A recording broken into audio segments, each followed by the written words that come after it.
2024-25 অর্থবছরে আমাদের সবচেয়ে বড় চ্যালেঞ্জ হবে বাজেটের ভালো প্রচেষ্টাগুলোর বাস্তবায়ন। আমরা জানি যে করের একটা বড় ধরনের একটা বৃদ্ধি প্রক্ষেপণ করা হয়েছে। সেটার জন্যে এনবিআরকে বেশ অনেকগুলো নির্দেশনা দিয়েছেন অর্থমন্ত্রী। বেশ কিছু ইনিশিয়েটিভ নেওয়া হয়েছে গভর্নমেন্টের। এই পুরো ব্যাপারটাই করা হয়েছে করের হার খুব একটা না বাড়িয়ে। কিছু কিছু ক্ষেত্রে কর্পোরেট করের হার যেমন কমানো হয়েছে, সরকারকে ধন্যবাদ এই করের হার হ্রাস করার জন্যে।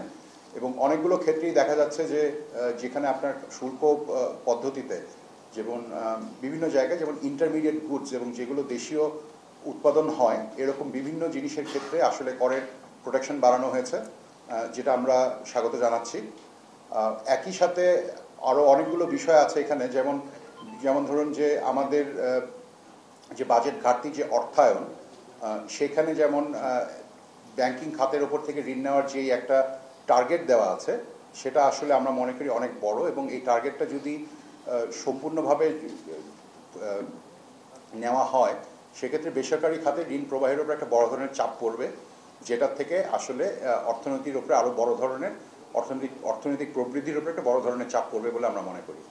আমরা আশা করছি বাজেটে যে নির্দেশনাগুলো আছে, যেই প্রস্তাবনাগুলো আছে এবং যে ইনিশিয়েটিভগুলোর কথা বর্ণনা করা আছে, এগুলো খুব তাড়াতাড়ি সরকার বাস্তবায়ন করতে পারবে দক্ষতার সাথে, কারণ এইটি হবে আমাদের 2024-25-এর জন্য সবচেয়ে বড় চ্যালেঞ্জ। ধন্যবাদ। এই পর্যায়ে আমরা একটু আসলে কোশ্চেন অ্যান্ড আনসারে চলে যাব, এবং আমরা একটা প্রেস ব্রিফিং আসলে সবাইকে সার্কুলেট করে দেবো অ্যাজ ওয়েল। আমাদের হাতে আরও অনেক ডিটেল আছে যেগুলো হয়তো আমরা সামনের দিনগুলোতে নিয়ে আসবো। আমাদের কেউ যদি প্রশ্ন করতে চান, আমার মনে হয় আমরা বিষয়ভিত্তিক প্রশ্ন করি।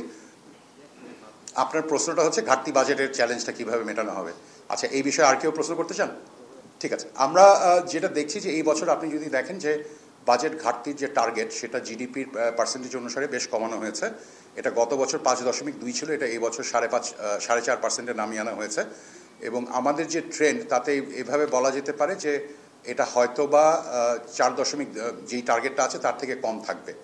আমরা মনে করি এই ধরনের বাজেটারি স্টেপস আসলে মনিটারি পলিসির, আমাদের যে কন্ট্রাকশনারি মনিটারি পলিসি আছে তার সহায়ক, এবং এটা সরাসরি মূল্যস্ফীতি কমানোর জন্য অবদান রাখবে বলে আশা করতে পারি আমরা।